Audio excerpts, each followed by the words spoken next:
ఎన్ నా పేరు ఎన్ సాహితి. నేను గూడూరు ఆదిశంకరాలో సెకండ్ ఇయర్ చదువుతున్నాను. మేము అసలు ఏం జరిగిందమ్మా రాత్రి? ఏం జరిగింది?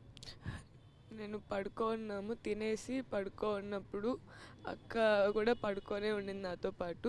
1:46కి నేను ఫోన్ చేశాను, ఎక్కడున్నావు అని చెప్పి. ఫ్రెండ్స్తో ఉన్నాను, ఒక 10 నిమిషాలు వస్తున్నానని చెప్పింది. నిఖిల్కి కాల్ చేయొద్దు, నేను వచ్చేస్తున్నానని చెప్పింది.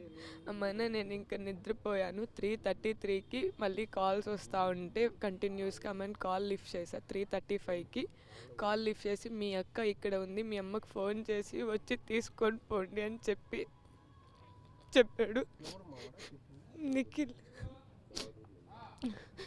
చెప్పాడు. అందుకని ఇంక గబగబా వెళ్ళేసి ఏమైందని చూడంగానే ముందు టచ్ చేయగానే బాడీ అంతా కూల్ అయిపోయి ఉండింది. ఏమైంది అని అనగానే ఏం మాట్లాడలేదు. తర్వాత ఉండి ఇట్లా గొడవల వల్ల పొడి చేశాను, ఇట్లా చచ్చిపోయింది అని చెప్పిండు.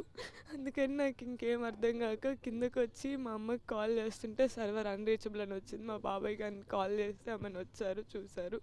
ఈ గ్యాప్లో వాళ్ళు వచ్చేదానికంటే లేట్ అవుతుందని ఆంటీ ఉన్నారు మా రూమ్ కింద. ఆంటీ హెల్ప్ తీసుకొని మైలీ దగ్గరికి వెళ్తే, అమ్మ అక్క ఇప్పుడు చనిపోయారున్న శ్వాస లేదమ్మా అని చెప్పి ఆంటీ నన్ను కిందే తీసుకొచ్చేసింది. ఈ లోపు ఆ అబ్బాయి వెళ్ళిపోయాడు. అంతే.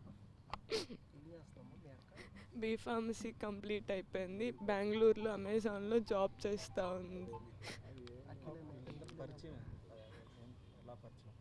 కాలేజ్ ఒకే కాలేజ్, క్లాస్మేట్స్ ద్వారా పరిచయం, ఫ్రెండ్స్.